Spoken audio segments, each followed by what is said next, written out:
viens de finir mon run.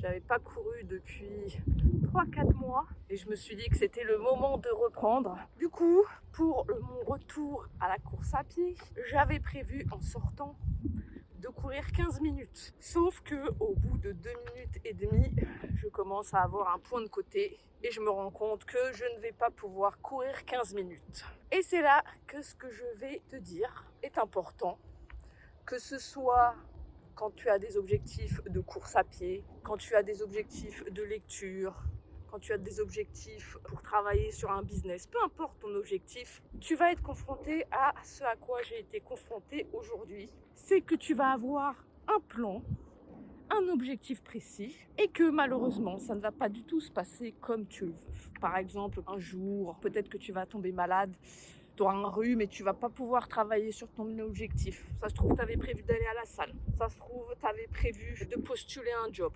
Ça peut être n'importe quoi comme objectif. Et du coup, ce jour-là, tu as deux options. Soit tu vas vraiment être dans le mal et tu vas être incapable d'aller au bout de ton objectif. Et dans ce cas, c'est OK.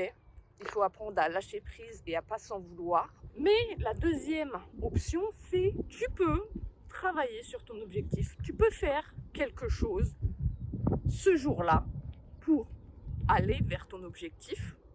Ce ne sera pas la version la plus complète que tu avais espéré faire. Mais je t'encourage, si tu es dans la capacité à le faire, à quand même travailler sur ton objectif ce jour-là où tu seras moins en forme, où tu auras, je ne sais pas, un imprévu, à quand même effectuer l'action minimum viable qui te permet d'avancer sur ton objectif. Ça veut dire quoi? Ça veut dire que moi, j'étais partie pour faire 15 minutes de run non-stop, mais que je me suis rendu compte que j'allais pas pouvoir atteindre cet objectif. J'aurais très bien pu m'arrêter et me dire « Ah, je suis une merde, laisse tomber, je vais soit marcher jusqu'à la maison, soit rentrer carrément défaitiste. » Mais au lieu de ça, et j'aurais pu réagir comme ça parce que ça m'est déjà arrivé par le passé, au lieu de ça, ce que je me suis dit, c'est OK, tu peux pas faire tes 15 minutes, mais qu'est-ce que tu peux faire quand même pour courir 15 minutes, même si c'est pas d'affilée? Et la solution que j'ai trouvée, c'est je cours 5 minutes non-stop, je marche 2 minutes, 5 minutes non-stop, je marche 2 minutes et 5 minutes non-stop. Et au final, j'aurais fait mes 15 minutes de run.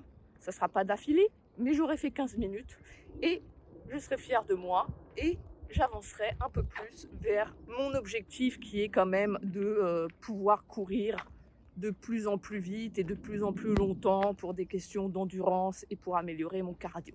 Donc la grande question c'est, toi, qu'est-ce que tu peux faire pour avancer vers ton objectif en effectuant l'action minimum viable? Si tu as prévu, je sais pas, imaginons ton objectif c'est de lire 30 pages par jour et que ce jour-là tu peux pas. Essaye de lire 5 pages, 2 pages, 3 pages, peu importe, mais essaye de faire quelque chose qui te fait avancer vers ton objectif. Et peut-être même qu'après avoir commencé à lire tes 5 pages, tes 2 pages, tes 1 page, tu vas te rendre compte qu'au final, tu peux lire plus. Et tu vas en lire 10, tu vas en lire 15. Peut-être même que tu arriveras à aller jusqu'à 30 pages.